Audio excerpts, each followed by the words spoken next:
বর্তমানে মাহফিলের সিজন ওয়াজ করি।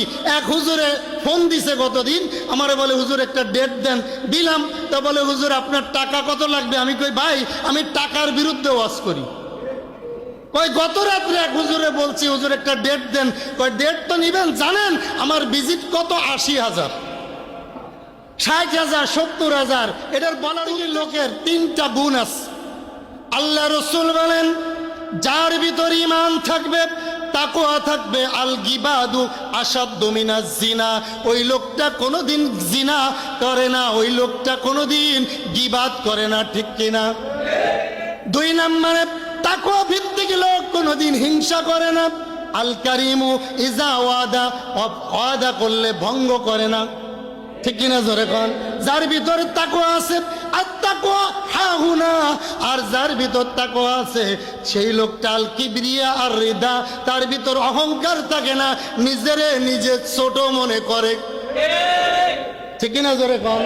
আপনি যতদিন নিজেকে ছোট মনে করবেন, আমার মালিক ডাক দিয়ে বলে অহুয়া মাআকুম আইনা মা কুনতুম, হে আমার বান্দা তোমার অন্তরে কি রোজ করে, তোমার অন্তরে ভিতর কি কথা বলে পৃথিবীর কেউ জানে না, কেউ জানে না, কিন্তু তোমার মালিক জানে। ঠিক কিনা জোরে কোন? বন্ধু, ভালো মুরিদ, শিক্ষিত না, চেহারা ভালো না, টাকা পয়সা নাই, কিন্তু পীরের কাছে দাম আছে, এমন কিছু মুরিদ আছে কি নাই? আল্লাহর ওলির কাছে একজন যে ডাকতে বলে হুজুর প্রতি বছর দরবারে একটা গরু আনি, খাসি আনি, কিন্তু আপনি আমারে মূল্যায়ন করেন না। ওই যে কানা মুরিদটা, কালো গরিব, তারে সবসময় কাছে রাখেন, তারে সবসময় চুমা দেন, ভালোবাসেন, কারণটা কি?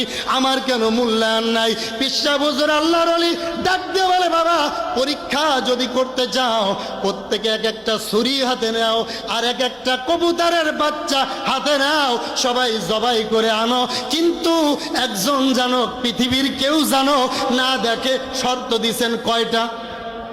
জোরে বলেন। একটা শর্ত দিছেন, পৃথিবীর কেউ যেন দেখে না, জবাই করে আনবা। সবাই জবাই করছে, পিসাব জিগায় কোথায় জবাই করছো? কেউ দেখে নাই। ডাক দিয়ে বলে হুজুর কসম আল্লাহর কেউ দেখে নাই, পানির তলে ডুবায় জবা করছে।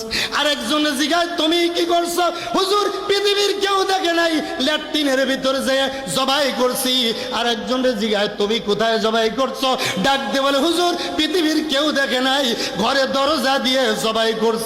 আর ওই যে কালো বুবা, চোখ নাই, ওই মুরিদ গরিব, চেহারা ভালো না, সে জবাই করে নাই। কানতে কানতে কানতে কানতে হুজুরের দরবারে কাঁপতেছে। আর হুজুর জিজ্ঞেস করে কি ব্যাপার? সবাই জবাই করলো, বাবারে তোমার কবুতর জবাই হলো না কেন? ডাক দিয়ে বলে হুজুর গো, আমি যখন বিসমিল্লাহি আল্লাহু আকবার বলে ছুরি চালাইতে যাই, আমার মালিক ডাক দিয়ে বলে সাবধান, আমি কিন্তু দেখি। জোরে এখন আল্লাহু আকবার। সাবধান হয়ে যাও, তুমি জবাই করো না। তোমার আল্লাহর ওলি, উনি আমার বন্ধু লাগে, উনি আমার আপন লাগে, উনি শর্ত দিছে কেউ যেন দেখে না। আমি মালিক আল্লাহ কিন্তু তোমার দিকে চাইয়ে আসি। এই কথা যদি আমাদের অন্তরে ঢোকে, আমার আর আপনার দ্বারা কোনোদিন পাপ কাজ হতে পারেনি। তাকওয়ার অনেক দাম বন্ধুরা, এই জন্য অল্প তরকারি ভালো, বড় পিসা কোটি কোটি মুরিদ, পীরে নামাজ পড়ে না, পীরেও গাঞ্জা টানে, মুরিদও গাঞ্জা টানে, এই পীর আমাদের দরকার নাই। ঠিক কিনা বন্ধু? গভীর মনোযোগ। 2 নম্বর আসেন তাকওয়া কেমন। বনি ইসরাইলের যুগে বুখারী শরীফের হাদিসে আসছে, 3 জন যুবক রাস্তা দিয়ে যাচ্ছে, যাইতে যাইতে যাইতে যাইতে পাহাড়ের উপর দিয়ে যখন উঠছে, হঠাৎ করে এমন জায়গায় পৌঁছাইছে ওই এলাকায় কোনো ঘর বাড়ি নাই। হঠাৎ করে বড় তুফান শুরু হয়ে গেছে, এমন ঝড় তুফান, দৌড়ে কোথায় যাওয়ার জায়গা নাই। এবার যে দেখে ওই বনের ভিতর বড় একটা কুয়া, কবরের মতো গর্ত, আপনারা কি করেন? বিশাল একটা গর্ত, ওই তিনজন যুবক গর্তের ভিতর ঢুকছে। ঢোকার পরে এমন তুফান শুরু হয়েছে, হাদিস শরীফ আসছে, বড় একটা পাথর এসে ওই কুয়ায় ওই গর্তের উপরে এমন ভাবে আটকাইছে, বিশাল একটা পাথর আটকে গেছে। এখন যুবকেরা মৃত্যু ছাড়া কোনো উপায়, মৃত্যু ছাড়া একজন আর একজনের বলে, বন্ধু তুফান তো শেষ, কিন্তু বাইর হব কিভাবে? বন্ধুরে বাইর হওয়ার কোনো রাস্তা নাই। এক বন্ধু আর এক বন্ধুরে বলে, আল্লাহ ছাড়া কেউ বাঁচাইতে পারবে না। এবার চিন্তা করো, জীবনে কি নেক কাজ করছো? সারা জীবন তো বদ কাজ করলাম, মনে করে দেখো কোনো ভালো কাজ করছো নি? এক যুবক ডাক দিয়ে বলে, হে যুবক, জীবনে কোনো ভালো কাজ করি নাই। আমার একটা চাচাতো বোন ছিল, অনেক সুন্দরী ছিল, আমি ভার্সিটিতে পড়তাম।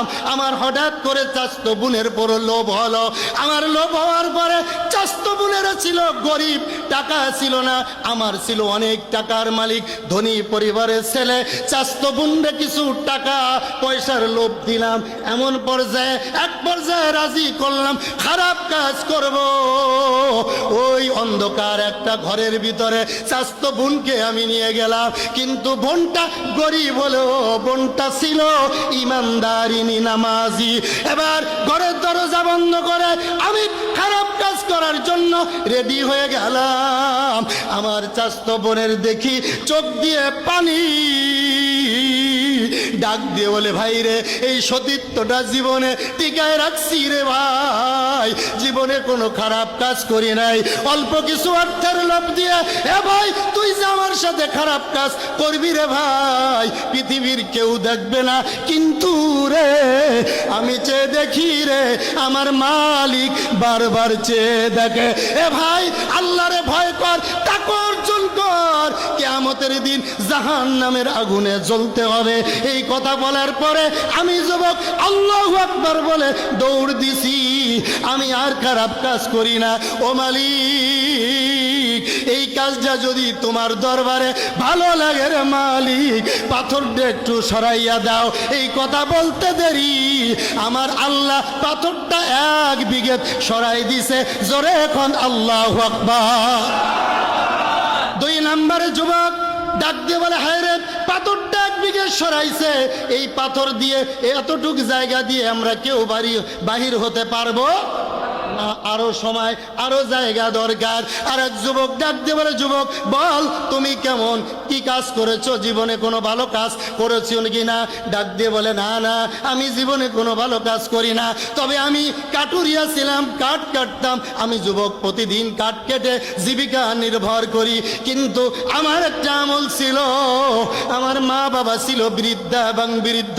আমি আমার বাড়িতে বকরি ছিল, বকরির দুধ দহন করে কেউ খাওয়ার আগে আমার মাকে আর বাবাকে খাওয়াইতাম, কিন্তু এরপরে আমি খাইতাম না। একদিন দেখি রে, আমার আসতে একটু দেরি হয়ে গেছে, মা বাবা দুজন ঘুমিয়ে গেছে। আমি ওই শিয়রে দাঁড়িয়ে দুধ নিয়ে দাঁড়িয়ে রইছি। ফজরে রক্তে আমার মা ডাক দিয়ে বলে, বাবা তুমি এত রাত্রে শীতে কেন কাঁপতেছ? ডাক দিয়ে বলে, মা রাত 2টা বাজে এসে দেখি তোমরা ক্ষুধার্ত অবস্থায় ঘুমিয়ে পড়েছ, এই জন্য দুধ তো তোমাদেরকে না খাওয়াইয়া আমি খাইতে পারি না। এখন কিন্তু মা বাবার খেদমত করে না, শাশুড়ি আর শ্বশুরের খেদমতে ব্যস্ত যুবকেরা, ঠিক কিনা?